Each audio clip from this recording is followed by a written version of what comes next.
what is going on in the world right now has never happened in the history of the world.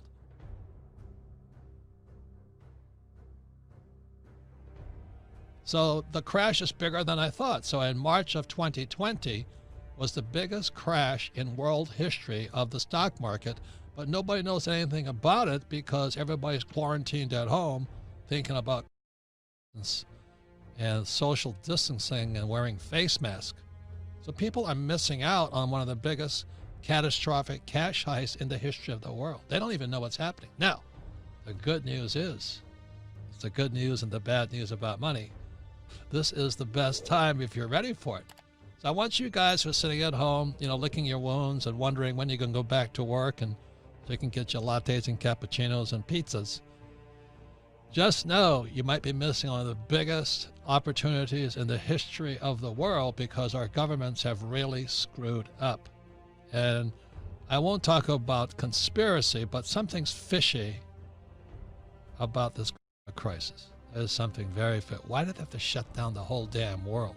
And I think it's because they're covering up something very, very big. And I love crypto. I don't have any. I have a little bit, but the reason I like crypto is for one reason.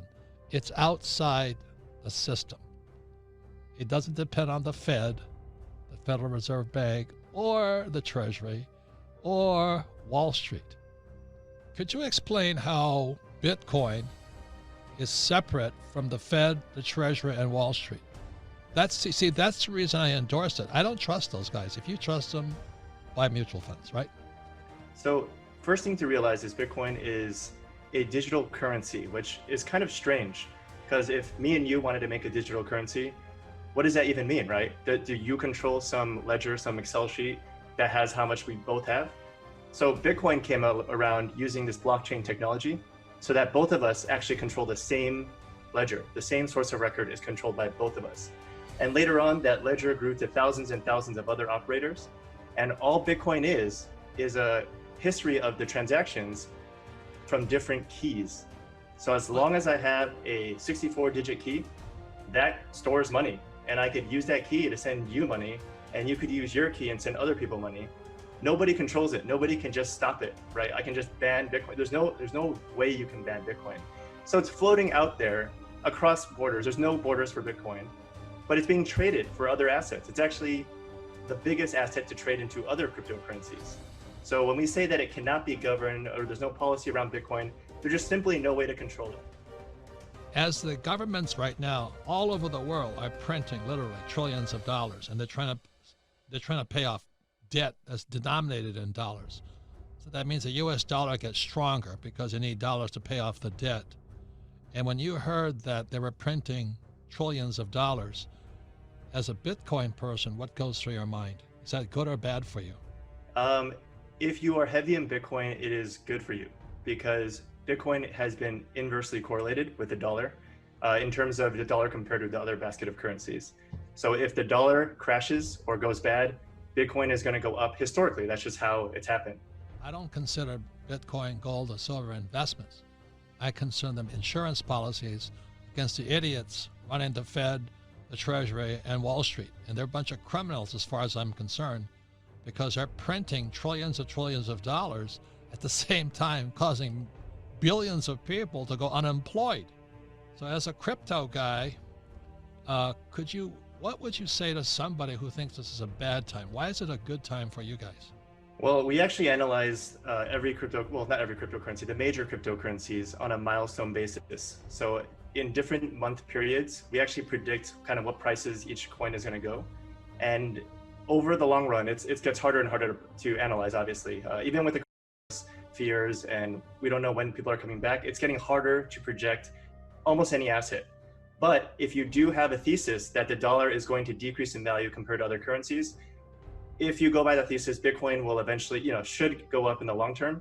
Cryptocurrencies as a whole, we can get into that. It's a whole ecosystem out there. Also, it starts benefiting from the decentralization of governments and their policies as well.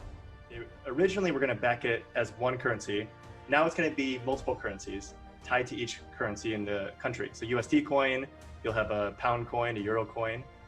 That's one model, right? The other model is the China model, where they say, this is going to be China's currency.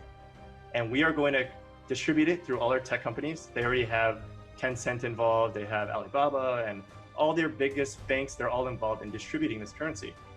And the question is like, how is this going to change the world? How is this going to affect other cryptocurrencies, right? And how it will affect them is a little more unclear, other than the fact that it does provide another means to get to outside of the system. Because what we're talking about right now is still a centralized system, either from the top down, which is China going down to the people, or Facebook and up, right? Going from the people to the governments. Now, Facebook is running into huge resistance from other governments from going across borders. China just does what China wants. They say, we want a currency, we're going to make it. The reason I support gold, silver, Bitcoin, I support anything that's outside the system. You know, if you notice, I'm kind of a rebel in that way, but it took me going to Vietnam to kind of wake up, you know, that we're being lied to by our own government. So when we come back with Bitcoin, I want to talk to, the key thing here is that anybody who is in either gold, silver, or Bitcoin, we're basically rebels. You know, we refuse to have a muzzle put on us and let alone like a dog on the street with social distancing. I think that's really the key component there. The reason I like gold and silver is I don't trust my government. That's plain and simple it. And so that's why once I understood it, as little as I do about Bitcoin or Ethereum, it's open source. It means the Fed cannot mess with it, nor can the Treasury, nor can a politician. And that's kind of why I endorse both products. Because people wanted us to just do as I'm told and accept what they give us, you know, and save money. And that's why lesson number one in Rich Dad Poor Dad is the rich don't work for money. And I've always said savers are losers. Why would you save something they're printing? It makes no sense to me.